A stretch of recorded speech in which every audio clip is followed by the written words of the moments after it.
وبركاته. بسم الله الرحمن الرحيم.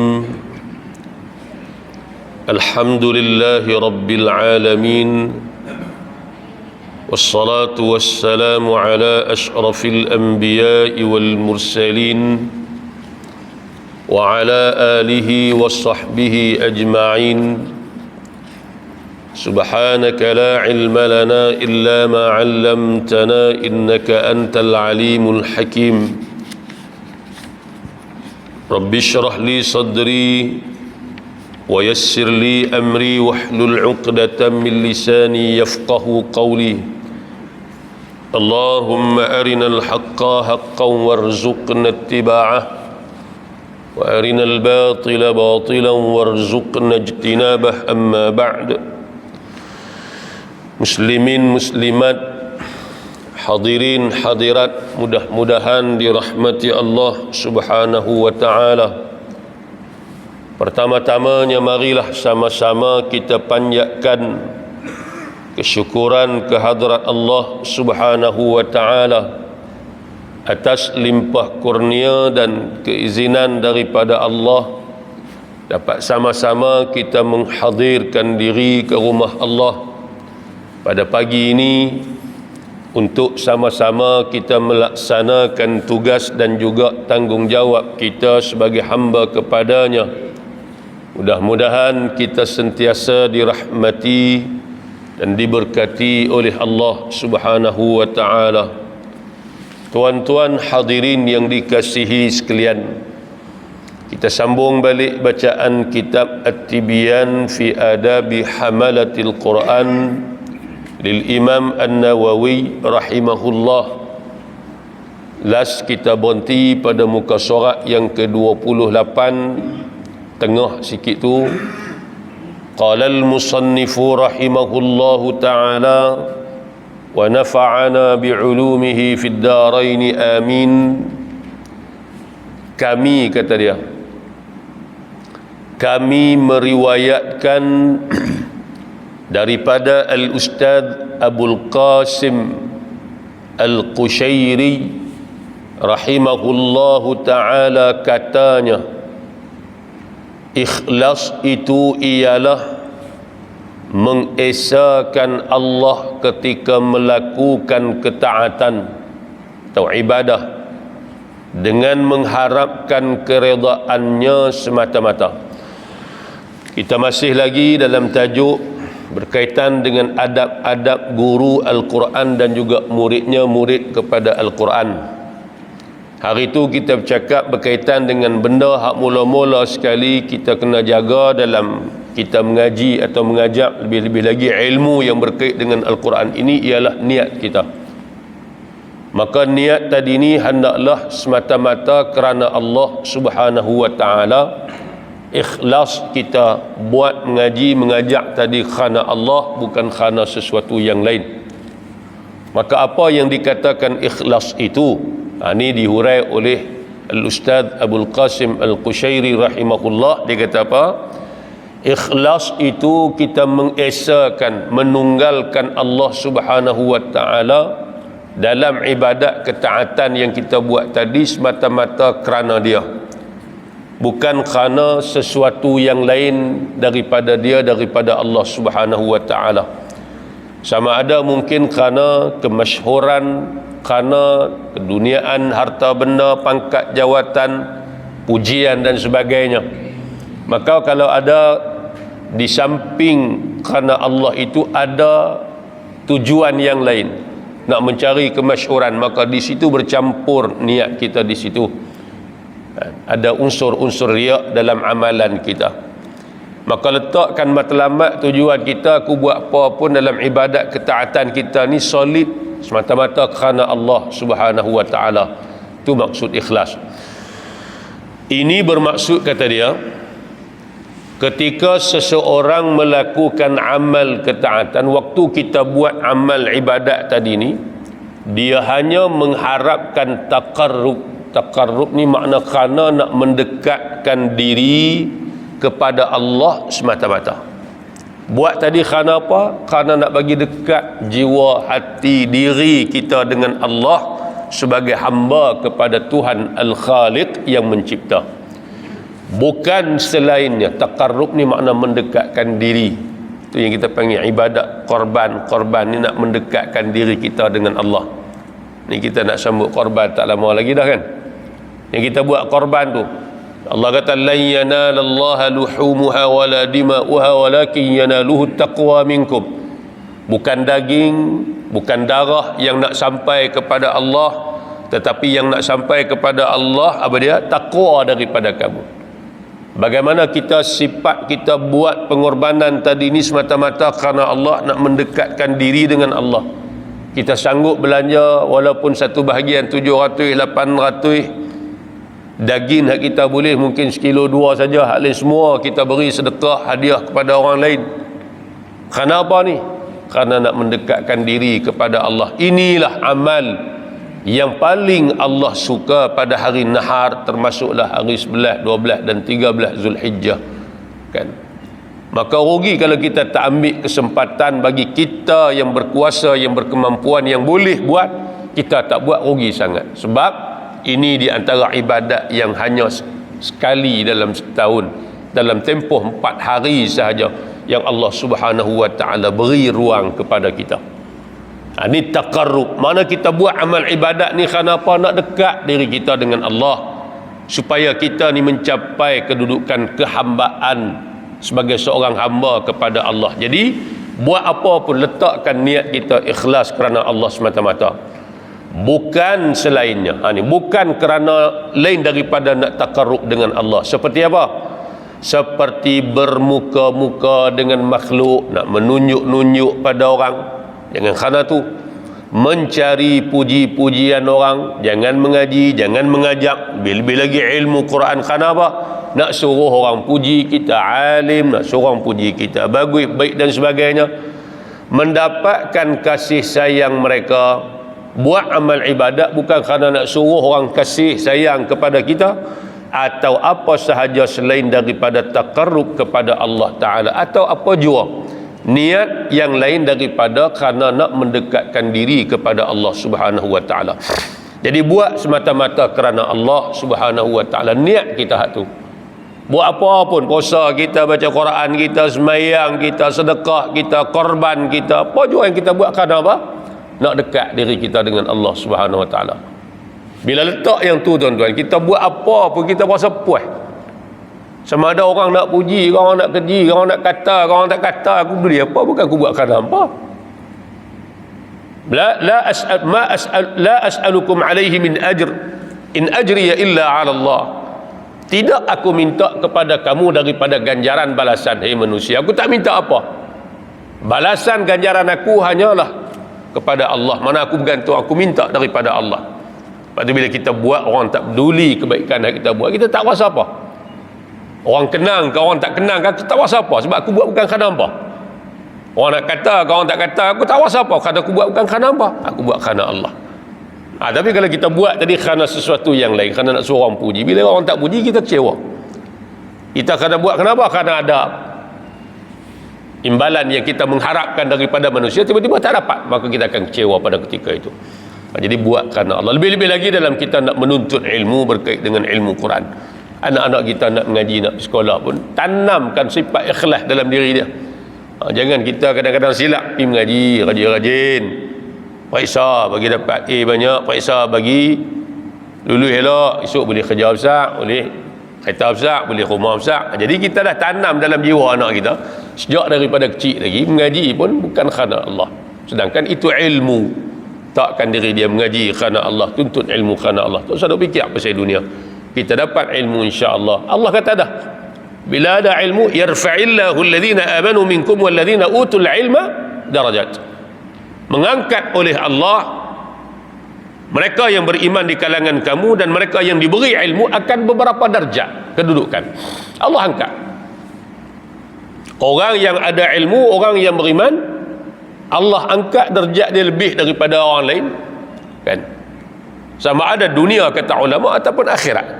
Dunia pun Allah angkat. Dan bila ada ilmu ni Allah angkat. Walaupun kadang-kadang kita tengok Orang alim kadang-kadang asal daripada keluarga yang miskin, bukan, tapi oleh kerana keilmuannya maka diangkat oleh masyarakat sebagai ketua, pemimpin dan sebagainya, mandu kepada masyarakat. Itu dunia. Akhirat Allah beri kedudukan yang lebih baik lagi. Dalam kitab Bahrul Madhi ada disebut cerita bagaimana di kota Mekah pada suatu ketika dahulu ada diceritakan tentang satu orang budak lelaki yang dia cacat, dia OKU, badannya bongkok kan, dia tak sempurna macam orang lain. Bila dia pergi bercampur dengan kawan-kawan dia, maka dia dipermainkan, diejek, dikeji dan sebagainya. Mana kawan-kawan tak mau berkawan dengan dia. Kerana apa? Kerana kekurangan yang ada pada diri dia. Akhirnya mak dia kata ke dia, dalam kitab Bahrul Madhi ada sebut, mak dia kata, lah ni kalau kita kedah agak lah orang yang pergi mengaji lah, pergi mengaji. Tak ada benda lain yang akan boleh mengangkat kamu, memuliakan kamu melainkan dengan ilmu.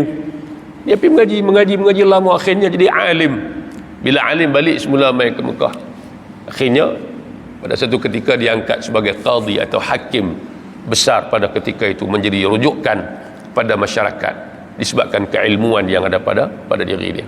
Allah angkat dia pasal apa? Pasal ilmu. Sebab tu ilmu ni mulia. Bila kita mengaji, kita duduk dengan ilmu, kita akan dapat kemuliaan. Tu kata dia. Sebab tu penting letakkan niat kita ikhlas kerana Allah. Baik, kemudian kata dia, beliau berkata lagi, beliau siapa dia?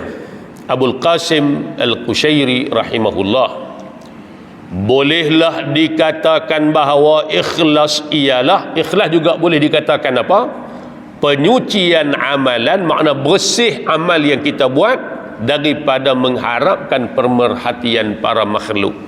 Kita buat amal ibadat ketaatan tadi ni, tak ada langsung keinginan kita nak tunjuk ke orang, kepada makhluk, nak bagi orang tahu dan sebagainya, baru dia jadi betul suci bersih. Bila ni dunia lah ni buat muar nak tunjuk ke orang kan.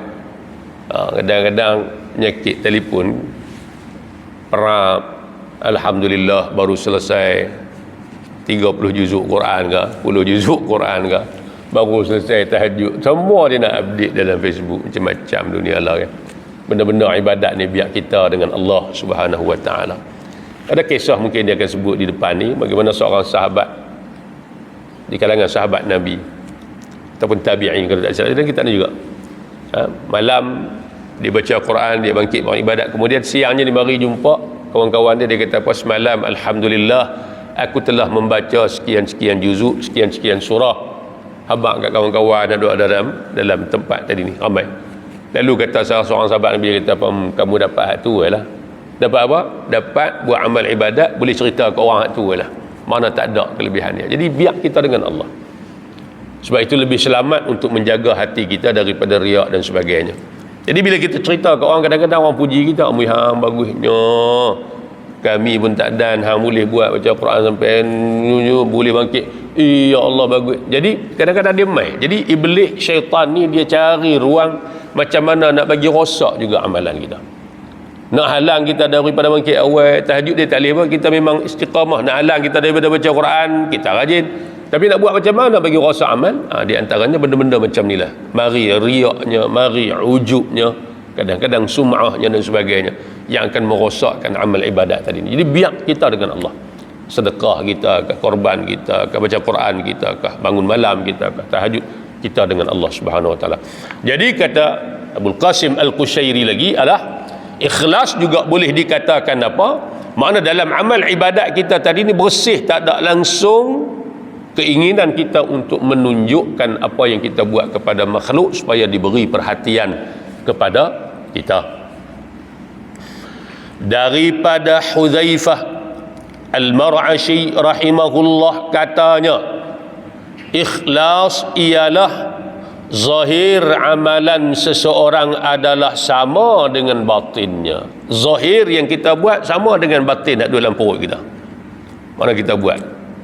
Kadang-kadang kita buat zahir nampak macam cantik, tapi batin kita buat kerana orang lain, kerana orang buat. Aku tak buat lagi, orang kata apa dan sebagainya.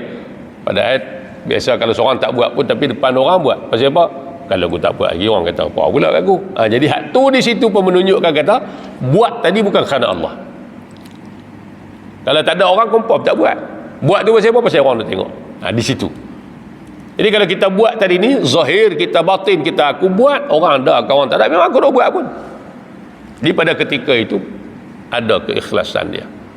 Banyak kita lagu tu lah, pasal apa hang buat ni? Aku tak buat, orang kata apa pula? Orang kata apa? Takut orang kata. Pasal apa yang hang tak buat? Buat lagi orang kata aku ni bagus pula, malas. Jadi banyak duk takut orang kata, tanggapan kita tadi ni. Mana takut orang kata sekian-sekian tadi juga menyebabkan tidak ada keikhlasan dalam amal. Ada depan sikit lagi tu. Kemudian katanya, daripada Zunnun rahimahullahu ta'ala katanya, ikhlas mempunyai 3 tanda. Kita nak tahu amal yang kita buat tadi adakah tidak keikhlasan yang dikatakan ikhlas tadi ni. Amal ibadat, ketaatan yang kita buat tadi, nak tengok ikhlas kata ikhlas. Kita boleh buat postmortem sendiri, cek sendiri amalan kita tadi ni. Ada tak? Yang pertama apa dia? Ada 3 tanda kata dia. Yang pertama, kepadanya pada orang yang melakukan ibadat tadi, pujian atau kejian daripada orang biasa adalah sama saja. Baik. Bila kita buat satu amal, orang puji ke orang keji ke, kita tak rasa apa. Itu dia. Orang nak kata apa pun, orang nak kata benda hak positif kan, negatif, kita tak peduli. Sebab kita buat bukan kerana dia.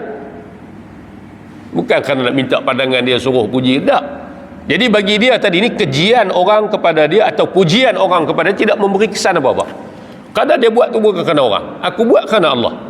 Apa nak kata apa-apa itu suka apa. Itu makna di situ ada keikhlasan kita buat kerana Allah. Satu. Yang kedua, lupa untuk memerhatikan amalannya. Mana tidak mengharapkan pemerhatian, menunjuk kepada orang akan amal tadi ni. Tak ada langsung lintas nak tunjuk, nak bagi orang perhati, tengok, menilai apa yang kita buat.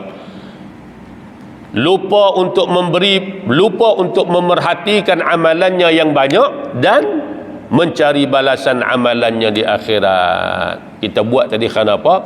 Mengharapkan ganjaran Allah, keredaan Allah, dan mengharapkan balasan akhirat yang Allah janjikan pada kita.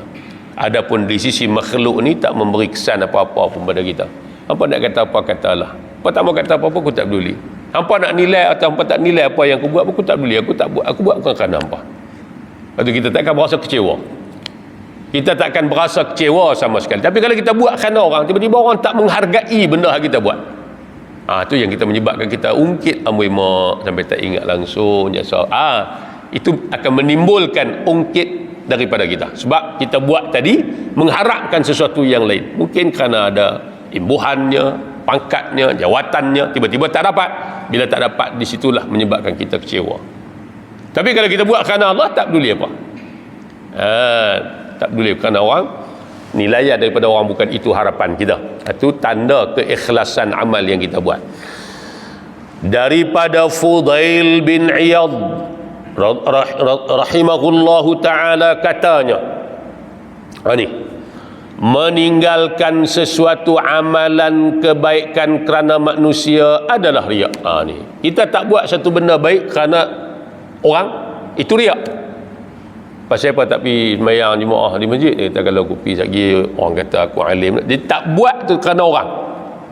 Tak buat tadi kerana orang kata. Maka di situ ada riak. Walaupun dia tak buat.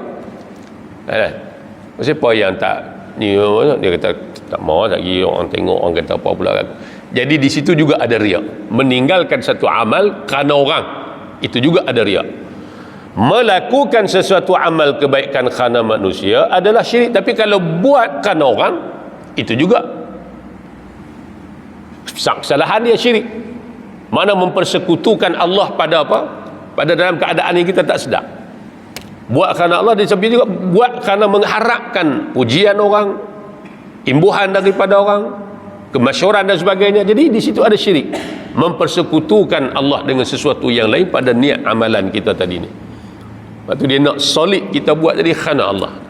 Benda-benda macam ni dia main, kadang-kadang lintasan hati. Lepas tu kita nak kena duk istighfar, isti'adah, auzubillah, minta Allah lindung kita daripada syaitan iblis yang duk cari benda nak buat. Kadang-kadang nak main mayang subuh tadi ni, lalu ke rumah orang tengok orang berada tidur lagi, aku boleh bangkit. Dia main dah. Dia berasa ujub, aku boleh bangun, boleh kira hebat. Jadi demai, berasa heran, berasa kagum dengan diri, dengan sebab kita boleh buat benda orang tak buat. Di situ juga benda-benda yang kita nak kena buang. Sebab tu pentingnya kita mengaji ilmu tasawuf ni. Benda ni dibahaskan dalam ilmu tasawuf. Nak betul ibadat kita dari zahirnya, ambil yang semayang bagi betul semayang, bagi betul puasa. Kita mengaji ilmu fiqh bab ibadat dan sebagainya. Nak betul akidah kita mengaji ilmu usuluddin, ilmu tauhid. Nak betul hati kita, akhlak kita dengan Allah, hati kita nak sifat apa yang boleh, sifat apa, kena mengaji ilmu tasawuf. Tak mengaji hak ni, kalau setakat ibadat zahir saja rosak kadang-kadang, sebab dalam tadi ni tak ada nilai di sisi Allah. Sebab tu penting. Inilah benda hak mula-mula sekali dalam kita menuntut ilmu atau buat ibadat apa-apa dia, keikhlasan kita kerana Allah Subhanahu wa taala. Baik. Kemudian kata dia, ikhlas ialah apa dia? Dia kata apa? Fudail kata meninggalkan satu amal kerana manusia itu riak. Kita buat satu amal ibadat kerana manusia itu syirik. Ikhlas itu apa dia? Ialah Allah menyelamatkan kamu daripada kedua-duanya. Makna selamat kita daripada dua-dua keadaan tadi ni. Itulah yang dikatakan ikhlas. Mana kita tinggal pun bukan kerana orang, kita buat pun bukan kerana orang, kan? Kerana Allah Subhanahu wa taala, nak mendekatkan diri kepada Allah Subhanahu wa taala. Kan kadang-kadang tinggal benda yang maknanya benda-benda macam tu. Daripada Sahl At-Tustari rahimahullah katanya, para cerdik pandai meneliti, mengkaji maksud ikhlas. Ini banyak ni perbahasan maksud ikhlas ni, banyak di kalangan para ulama. Apa dia ikhlas? Banyak ulama bahas. Mereka mendapati ikhlas ialah semua tindakan ketika bergerak atau tidak bergerak, sama ada semasa keseorangan atau di khalayak ramai, adalah kerana Allah sahaja, tidak kerana yang lain yang menyainginya seperti nafsu dan dunia. Hanya ini maksud yang dijumpai. Maknanya kita duduk dalam keadaan kerana Allah. Aku buat ke aku tak buat ke? Kerana Allah. Itu. Aku buat pun kerana Allah, aku tak buat pun kerana Allah. Bukan kerana buat kerana manusia, tak buat pun kerana manusia, tak. Kita banyak kita yang itulah, takut orang kata apa pula tak buat, lagi orang kata apa pula tak buat. Jadi itu banyak menghantui kita. Padahal orang tak kata apa pun, kita ya. Jadi kita letakkan satu benda, aku buat ni matlamat aku kerana Allah, cari redha Allah, aku buat selama mana tak canggah dengan apa yang buat, tinggal kerana Allah. Tapi kalau kerana manusia ni kita akan kecewa. Daripada As-Sirri radhiyallahu anhu rahimahullahu ta'ala katanya, janganlah engkau beramal, melakukan amal kerana manusia walaupun sedikit. Janganlah buat satu benda kerana orang walaupun sikit. Janganlah engkau meninggalkan amal kerana mereka walaupun sikit. Jangan pula kamu tak buat satu benda juga kerana orang. Janganlah engkau sembunyikan daripada mereka sesuatu pun. Janganlah engkau bongkarkan untuk mereka sesuatu pun. Maknanya apa yang kita buat dari segi kebaikan jangan kita dedahkan, sembunyikan.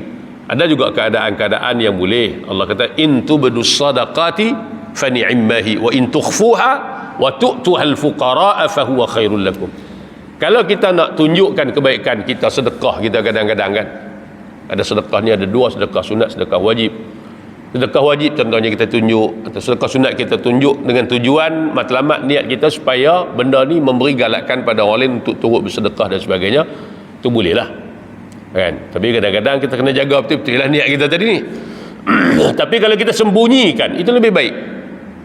Sebab sembunyikan apa pemberian yang kita bagi tadi, sedekah dan sebagainya tadi, itu lebih selamatkan hati kita daripada timbulnya sifat riak tadi ni. Tapi kalau kita boleh jaga, boleh je untuk memberi galakan dan sebagainya. Macam kita duduk di rumah kan, kadang-kadang kita baca Quran dan sebagainya, baca kuat dengan tujuan nak bagi anak-anak tadi mari semangat hidupkan.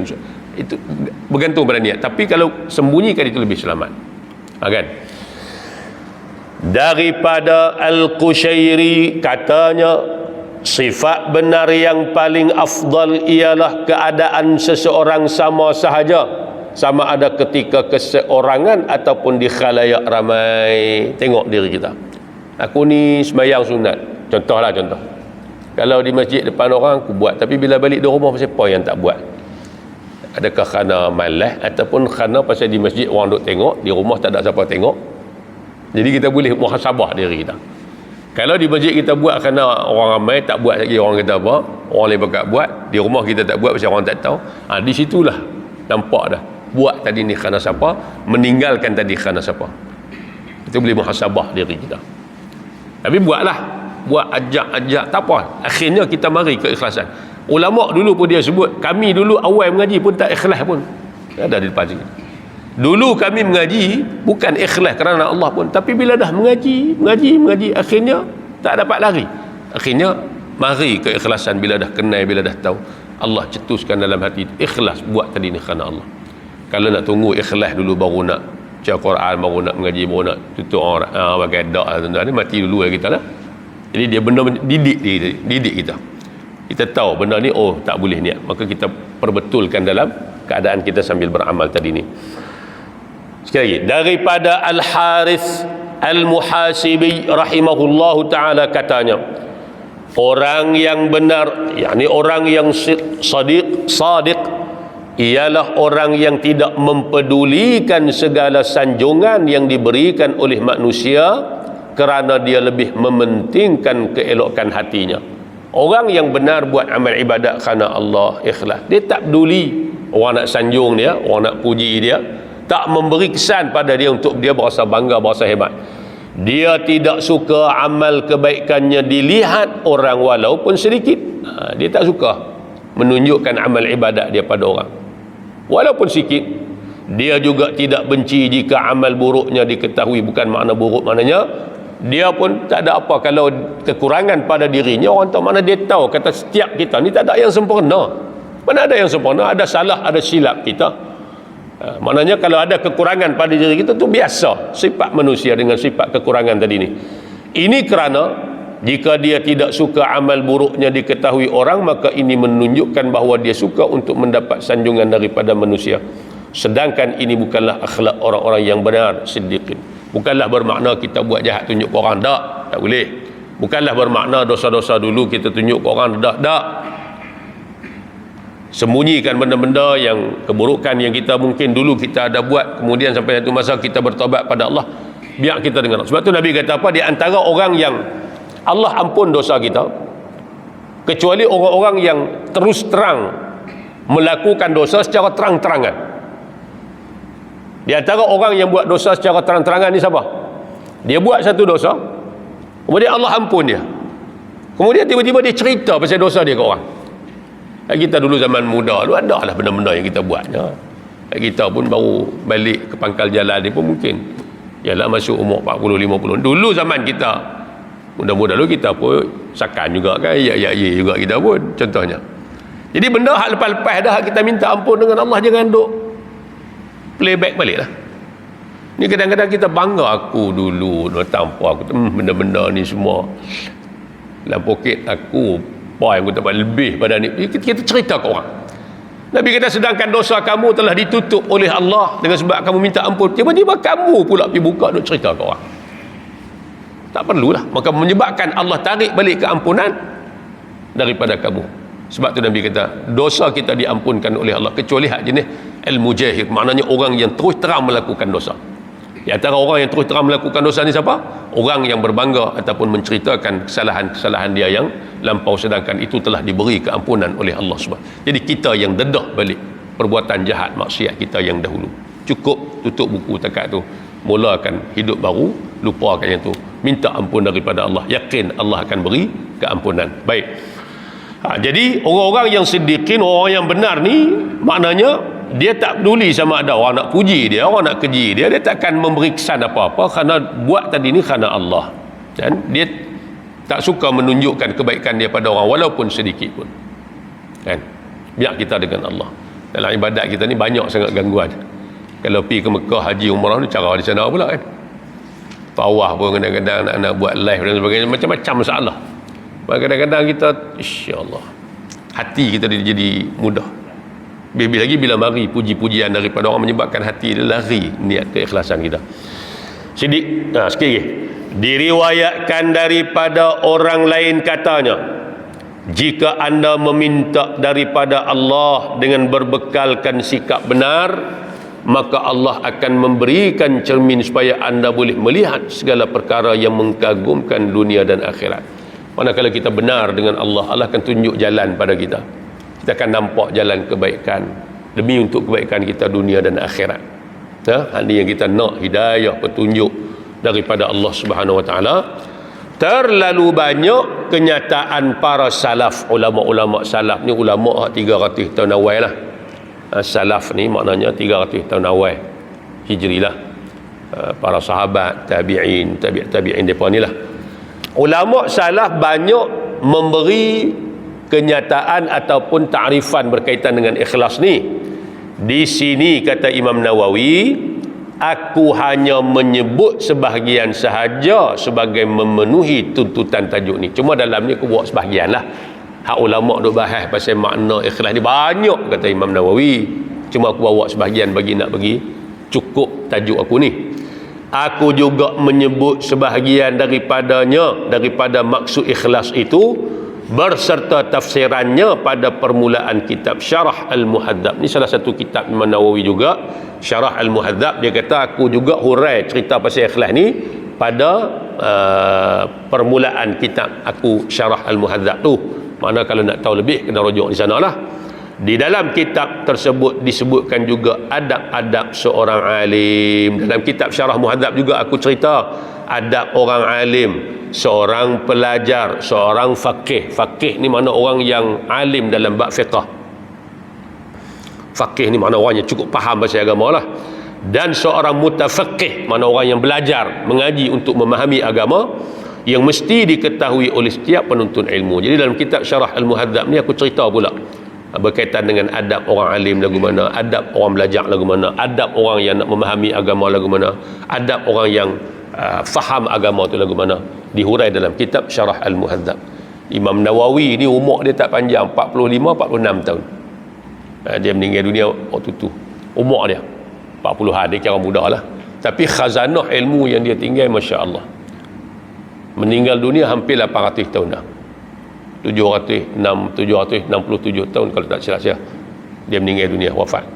Tapi ilmu dia sampai hari ni kita duk ambil manfaat. Ni yang kata ilmu yang bermanfaat ni, mati pun orang duk baca lagi hasil karangan dia, terjemah lagi, translate lagi, buat version ni, ilmu tu sampai, pahala tu sampai kepada dia. Mudah-mudahan Allah Subhanahu Wa Taala beri manfaat pada kita, insya-Allah.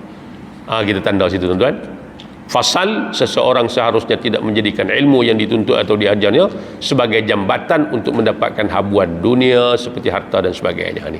Jangan jadikan ilmu sebagai platform untuk kita mencari keuntungan dan kemasyhuran dunia. Kerana ilmu yang dituntut adalah kerana Allah. Silap niat, ilmu tadi akan membinasakan. Wa na'udzubillahi min dzalik. Nanti kita sambung dalam pertemuan yang akan datang. Bismillahirrahmanirrahim. Alhamdulillahirabbil alamin. Salatu wassalamu ala asyrafil anbiya'i wal mursalin wa ala alihi wa sahbihi ajma'in. Allahumma arhamna bil Qur'an waj'alhu lana imaman wa nuran wa hudan wa rahmah. Allahumma dhakkirna minhu ma nusina wa 'allimna minhu ma jahilna warzuqna tilawatahu ana al-laili wa atraf an-nahar waj'alhu lana hujjatan ya rabbal alamin. Allahumma inna na'udzu bika min 'ilmin la yanfa' wa min qalbin la yakhsha' wa min 'amalin la yurfa' wa min du'a'in la yusma'. Na'udzu bika min ha'ula'il arba'. ربنا آتنا في الدنيا حسنة وفي الآخرة حسنة وقنا عذاب النار. وصلى الله على سيدنا محمد وعلى آله وصحبه وبارك وسلم. الحمد لله رب العالمين. تقبل الله منكم ومنكم. تقبل